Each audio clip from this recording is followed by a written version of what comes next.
Science നായകൻ ദൈവത്തെ തേടി അലഞ്ഞ് ദൈവത്തെ കാണാതെ ഒരു ആൽമണ്ട് വൃക്ഷത്തിന്റെ ചുവട്ടിൽ ചെന്നിരുന്നിട്ട് അവസാനം ആ വൃക്ഷത്തോട് പറയും, വൃക്ഷമേ നീ എന്നോട് ദൈവത്തെ കുറിച്ച് പറയും. പിന്നെ സയൻസ് എഴുതുന്നത്, അപ്പോ ആ മരത്തിൽ നിറയെ പൂക്കൾ വിടർന്നു. ഇത് മനസ്സിലാകുന്നതാണ് ദൈവബോധം എന്നാണ് സയൻസ് എഴുതുന്നത്. അതെന്താ പൂക്കൾ വിടർന്നേന്ന് ആലോചിച്ച ആളുകളുണ്ട് കേട്ടോ, അവരെ വിട്ടേക്കണം. അപ്പോഴാണ് അതാണ്, അതായത് put off the light and then put off the light എന്ന് പറഞ്ഞപ്പോ 2 ലൈറ്റ് ഉണ്ടായിരുന്നോ എന്നാലോചിച്ച ആളുകളും ഉണ്ട്. അതല്ല കല ചെയ്യുന്നതല്ല. കലയുടെ ഒരു വലിയ സാധ്യത എന്താണെന്ന് വെച്ച് കഴിഞ്ഞാൽ അത് അതിൽ തന്നെ അതിന്റെ വിപരീതാവും. നിങ്ങൾ മാർക്ക് ആന്റണിയുടെ പ്രസംഗം വായിച്ചു നോക്കിയാൽ, ജൂലിയസ് സീസർ നാടകത്തിൽ മാർക്ക് ആന്റണി ബ്രൂട്ടസ് സീസറെ കൊല്ലുന്നു. ബ്രൂട്ടസ് പറയുന്നു സീസർ വാസ് അംബീഷ്യസ്, അതുകൊണ്ട് സീസറെ കൊല്ലേണ്ടി വന്നു, ഞങ്ങളായിട്ട് ചെയ്തതല്ല, ഹി വാസ് അംബീഷ്യസ്. ആളുകൾ കൈയടിക്കുന്നു, പിരിഞ്ഞു പോകാൻ തുടങ്ങുന്നു. മാർക്ക് ആന്റണി വരുന്നു, ഫ്രണ്ട്സ് റോമൻസ് കൺട്രി മെൻ എന്ന് പറഞ്ഞ അയാൾ പ്രസംഗം തുടങ്ങുന്നു. സുഹൃത്തുക്കളെ, റോമക്കാരെ, ലെറ്റ് മീ യുവർ ഇയേഴ്സ്, എനിക്ക് ചെവി തരൂ, അല്പം നേരം എന്നെ കേൾക്കും. എന്നിട്ട് പറയും, I came here not to praise Caesar, I came here to bury him. സീസറെ വാഴ്ത്താനല്ല, അയാളുടെ ശവമടക്ക് നടത്താനാണ് വന്നത്. പിന്നെ മാർക്ക് ആന്റണി പറഞ്ഞു കൊടുക്കുന്ന ഒരു വാക്യമുണ്ട്, Brutus says Caesar was ambitious and Brutus is an honourable man. Brutus പറയുന്നു സീസർ ആർത്തിക്കാരനായിരുന്നു, ബ്രൂട്ടസ് ഒരു മാന്യനാണ്. പിന്നെ ആ പ്രഭാഷണം ഞാൻ ലോകത്ത് കേൾക്കുകയും വായിക്കുകയും ചെയ്തതിൽ ഏറ്റവും ഗംഭീരമായ പ്രസംഗം ഇതാണ്. നിങ്ങളത് ഇപ്പൊ യൂട്യൂബിൽ നോക്കിയാൽ കാണുന്നുണ്ടോ, ചാൾട്ടൺ ഹെസ്റ്റൺ അഭിനയിച്ചിട്ടുള്ള അതിഗംഭീരമായ പെർഫോമൻസ് ആണ്. And Brutus is an honourable man. Brutus ഒരു മാന്യനാണ്. 1ാമത്തെ തവണ പറയുമ്പോൾ ആ വാക്യത്തിന്റെ അർത്ഥം അത് തന്നെയാണ്. 8ാമത്തെ തവണ അവസാനമായിട്ട് പറയുമ്പോൾ ഈ ബ്രൂട്ടസ് ഒരു ചതിയനാണ് എന്ന് എല്ലാവർക്കും മനസ്സിലാവും. വാക്യം ഒന്ന് തന്നെയാണ്, പക്ഷെ അർത്ഥം വരും.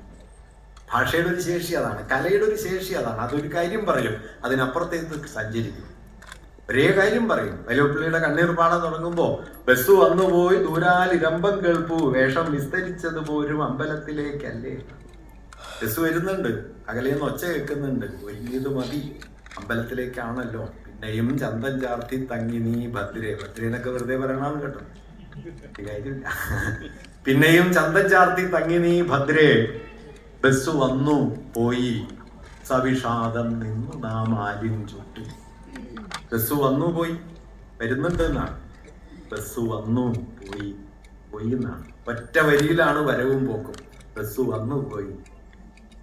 മലതുരക്കലില് അച്ഛനും മകനും ഒരു മല തുറന്നു വരുന്നു. അച്ഛൻ ഇവിടെ നിന്ന് വിളിച്ചു ചോദിക്കും, മകൻ ഇവിടെ നിന്ന് വിളിച്ചു ചോദിക്കും, അപ്പൻ എന്നൊച്ച അങ്ങ് കേൾക്കാമോ? മറുപടി, അപ്പനെ എനിക്ക് അസലായി കേൾക്കാം. അപ്പൻ എന്നൊച്ച അങ്ങ് കേൾക്കാമോ? അപ്പനെ എനിക്ക് അസലായി. അപ്പൻ മകനെ വിളിക്കുന്നു അപ്പൻ എന്നാണ്, മകൻ അപ്പനെ വിളിക്കുന്നു അപ്പൻ എന്നാണ്. എല്ലാ അപ്പനും അപ്പനെന്ന അല്ലാന്ന് കണക്കാക്കിയാൽ മതി. വെല്ലുവിളിക്കൊക്കെ അറിയായിരുന്നു. തൃശ്ശൂര് വടക്കേച്ചിറ എന്ന് പറഞ്ഞിട്ട് ഒരു കുളമുണ്ട്, നിങ്ങൾക്കറിയാമല്ലോ, ബസ് സ്റ്റാൻഡിന്റെ വടക്കിഴക്ക് വശത്താണ്. അതിന്റെ തൊട്ടരികത്ത ദേവസ്വം ക്വാർട്ടേഴ്സിലാണ് വൈലോപ്പിള്ളി താമസിച്ചിരുന്നത്.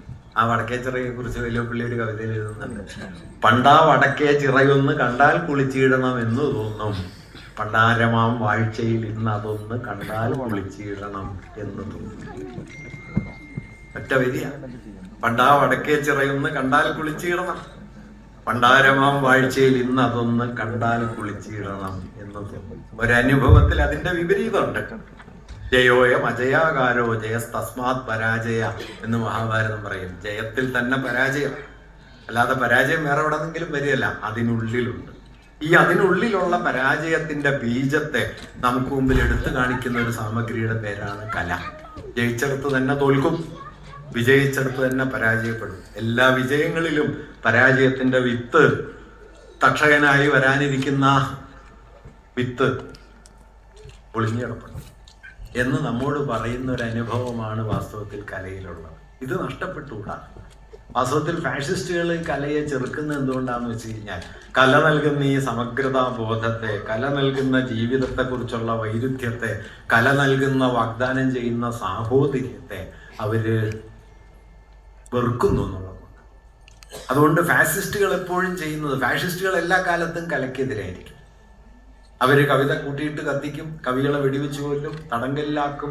കാരണം ഏകദാനമായ ഒരൊറ്റ ബലത്തിൽ ഒരൊറ്റ വഴിയിലൂടെ സഞ്ചരിക്കുന്ന ഒന്നായിട്ട് ലോകത്തെ വാർത്തെടുക്കാനാണ് അവർ ശ്രമിക്കുന്നത്. മറിച്ച് ലോകം എന്ന് പറയുന്നത് വാസ്തവത്തിൽ ഡെലൂസിന്റെ ഭാഷയിൽ പറഞ്ഞാൽ ഡിഫറൻസ് ആൻഡ് റെപ്പറ്റീഷനാണ്.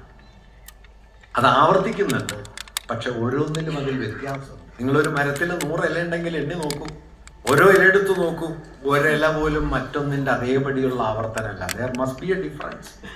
ഒന്നുപോലും വേറൊന്നിന്റെ ആവർത്തനമല്ല. നമ്മുടെ ഓരോ കൈവിരലിലെയും അടയാളങ്ങൾ, കോടാനുകോടി മനുഷ്യരിൽ എത്ര കോടി ആളുകളുണ്ടോ അത്രയും കൈമുദ്രകളുണ്ട്.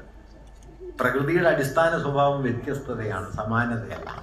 സമാനത പുറമേ കാണുന്ന ഒന്നാണ്, വ്യത്യസ്തതയാണ് യാഥാർത്ഥ്യം. ഈ വ്യത്യസ്തതയെ കാണുന്നു എന്നിടത്താണ് മനുഷ്യാനുഭവത്തിന്റെ സവിശേഷത.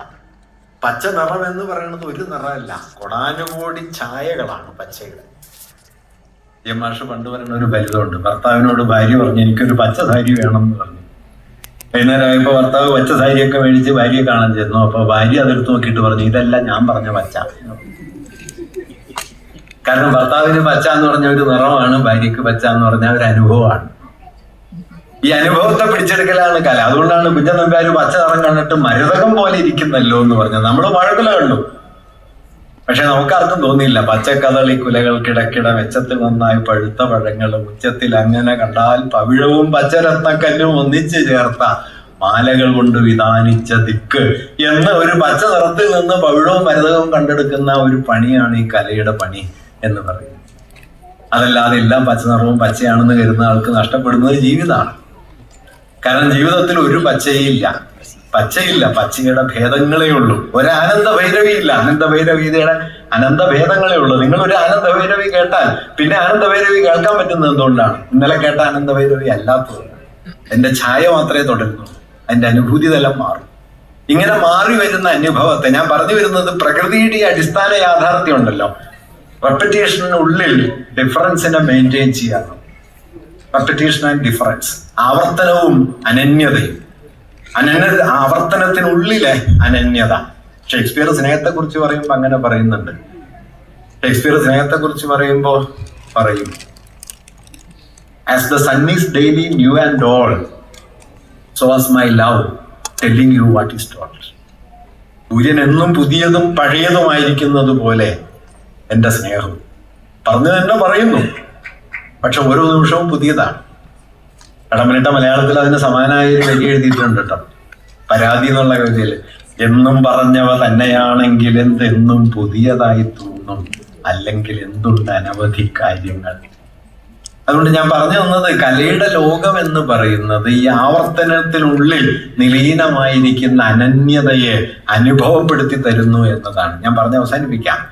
ആവർത്തനത്തിനുള്ളിലെ അനന്യതയെ കണ്ടെടുത്ത് ആ വ്യത്യാസത്തെ കൂടി ഉൾക്കൊണ്ട് അതിന്റെ അനുഭവ മൂല്യത്തെ സ്വാംശീകരിക്കാൻ നമുക്ക് പ്രാപ്തി നൽകുന്നു എന്നതാണ് കലയുടെ വാഗ്ദാനം, കലയുടെ വിമോചനം. അത് അടിസ്ഥാനപരമായി അപരത്തിന്റെ വ്യത്യസ്തതയെ ഉൾക്കൊള്ളലാണ്, അപരത്തിന്റെ വേറിട്ട് മാതിയുള്ള നിൽപ്പിനെ ഉൾക്കൊള്ളലാണ്. ഫാഷിസ്റ്റുകൾ ചെയ്യുന്നത് ആ അപരത്തിന്റെ അനന്യതയെ നിരാകരിക്കുകയും അപരമെന്നത് ആത്മത്തിന്റെ ആവർത്തനം മാത്രമാണ്. There is not difference, there is only repetition. ഒരു രാജ്യം, ഒരു ഭാഷ, ഒരു സംസ്കാരം, ഒരു ജീവിതം, ഒരു മുദ്ര എന്നിങ്ങനെ കൃത്രിമമായി നമുക്ക് മുകളിലേക്ക് അടിച്ചേൽപ്പിക്കപ്പെടുന്ന ഏകതയുടെ പേരാണ് ഫാഷിസം. ആ ഫാഷിസത്തിനെതിരെ മനുഷ്യാനുഭവത്തിന്റെ, ജീവിതത്തിന്റെ അനന്യതയെ സമ്പൂർണമായി പ്രകാശിപ്പിക്കുന്ന ഒന്നാണ് കല. കല ഡെമോക്രാറ്റിക് ആണ്. കല ജനാധിപത്യമായിരിക്കുന്നത് അത് ജനാധിപത്യം വിജയിക്കട്ടെ എന്ന് മുദ്രാവാക്യം പറഞ്ഞിട്ടൊന്നുമല്ല.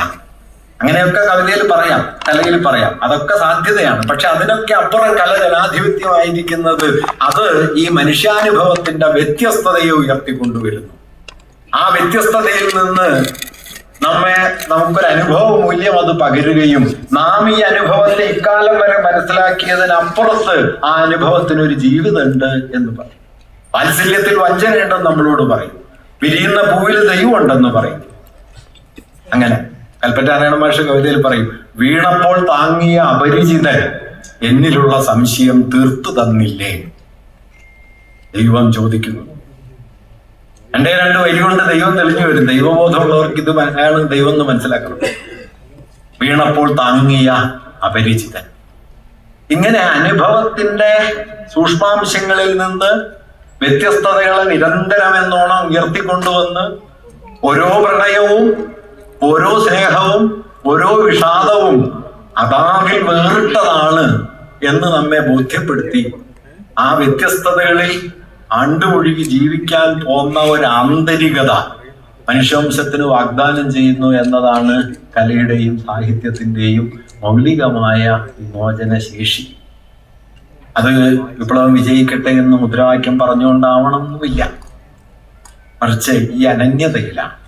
ആശാൻ വീണ പൂവിൽ നോക്കിയാല് പൂവിന് ഭംഗിയുണ്ടെന്ന് ആശാൻ പറയുമ്പോൾ ആശാൻ ഈ കാര്യം പറയും, പൂവിന് നല്ല ഭംഗിയുണ്ടെന്ന് പറയുന്നത് പൂവ് സുന്ദരാണെന്നല്ല. ജാതാനുരാഗം ഒരുവന്റെ പിഴിക്ക് വേദ്യം ഏതോ വിശേഷ സുഭഗത്വവും ആർന്നിരിക്കാം.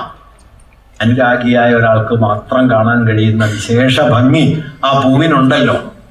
അതുകൊണ്ട് നിങ്ങൾ നോക്കിയാൽ കാണില്ല, ഞാൻ നോക്കിയാൽ കാണും. അനുരാഗിയാണ്. നിങ്ങൾ നോക്കിയാൽ കാണുന്നത് ഒരു സാമാന്യ രൂപമാണ്, മറിച്ച് അനുരാഗിയായ അവിടെ സംഭവിക്കുന്ന മാറ്റം മനസ്സിലാക്കണം കേട്ടോ. സൗന്ദര്യം എന്നത് ഒരു പൂവിന്റെ വസ്തുഗുണം എന്നതിൽ നിന്ന് മാറി എൻ്റെ ആത്മബോധമായി തീരും. ഞാൻ കാണുന്നതാണ്. ഇതാണ് പിന്നീട് ബഷീർ പറഞ്ഞത്, എൻ്റെ കാമുകി ലോകത്തെ ഏറ്റവും സുന്ദരിയാണ്, അവൾ ചിരിക്കുമ്പോൾ മാത്രമേ വെളുപ്പുള്ളൂ, പക്ഷെ ലോകത്തെ ഏറ്റവും സുന്ദരി അവളാണ്, കാരണം നിങ്ങൾ കണ്ടതല്ല. അതിനു മുമ്പ് സൗന്ദര്യം അങ്ങനെയായിരുന്നില്ല. വെണ്ണ തോൽക്കും ഉടലിൽ സുഗന്ധിയാ വെണ്ണതേ ചരയിൽ ഒറ്റ മുണ്ടുമായി ഉല്ലസിക്കുന്ന ആ നദാങ്കി മുക്കണ്ണനേകി മൊഴികൾക്കൊരു ഉത്സവം എന്ന് വള്ളത്തോട് എഴുതിയിട്ട് എൻ്റെ കൂട്ടുകാരൻ പ്രദീപം പാമ്പരിക്കുന്ന് പറയാ, മുക്കണ്ണൊന്നും വേണ്ട, അരക്കണ്ണായാൽ പോലും മിഴികൾക്ക് ഉത്സവം തന്നെ എന്നാണ്. പക്ഷെ അങ്ങനെ എല്ലാവരും കാണുന്ന പൊതുക്കാഴ്ചയായ സൗന്ദര്യത്തിൽ നിന്ന് ഞാൻ മാത്രം കാണുന്ന ആന്തരികമായ ഒരു മൂല്യമായി മാറിയ സൗന്ദര്യത്തിലേക്കുള്ള ചരിത്രത്തിന്റെ വലിയ പരിണാമത്തെ ഒരുപക്ഷെ മലയാളത്തിൽ ആദ്യം രേഖപ്പെടുത്തുന്നത് ആശാന്റെ വീണപൂവിൽ ഈ 4 വരിയാണ്. ജാതാനുരാഗം ഒരുവന്റെ മിഴിക്ക് വേദ്യം. അതുകൊണ്ട് ഞാൻ മാത്രം കാണുന്ന ഒരു ഭംഗി വരുന്നു. ഞാൻ പറഞ്ഞു വന്നത് കവിത എന്ന് പറയുന്നത്, കല എന്ന് പറയുന്നത് ഇത്ര ആഴത്തിൽ ചരിത്രപരമാണ്, ഇത്ര ആഴത്തിൽ. അത് ചരിത്രപരമായിരിക്കുന്നത് ചരിത്ര വസ്തുതകളേതാ ഇങ്ങനെ നിരത്തി വെച്ചിരിക്കുന്നു എന്നുള്ളത് കൊണ്ടൊന്നുമല്ല, അതിൽ തെളിയാത്തത്, ചരിത്ര യാഥാർത്ഥ്യത്തിൽ തെളിയാത്ത സൂക്ഷ്മ വൈരുദ്ധ്യങ്ങൾ അത് കലയിൽ വരും. യാഥാർത്ഥ്യത്തിന്റെ ആഴമേറിയ വ്യത്യസ്തതകൾ, അനന്യതകൾ അത് കലയിൽ വരും. അതുകൊണ്ട് സ്നേഹം എന്ന സൗഹൃദം എന്ന ഒറ്റ വാക്കിൽ മറഞ്ഞു കിടക്കുന്ന കോടാനുകോടി സൗഹൃദ ഭാവങ്ങളെ കല നമുക്ക് തെളിയിച്ചു തരും, വാക്ക് തെളിയിക്കില്ല. പണ്ട് കൊയ്തേ പറയും, all theories are grey men, only the life of tree is ever green. എല്ലാ സിദ്ധാന്തങ്ങളും നരച്ചതാണ് മനുഷ്യരെ.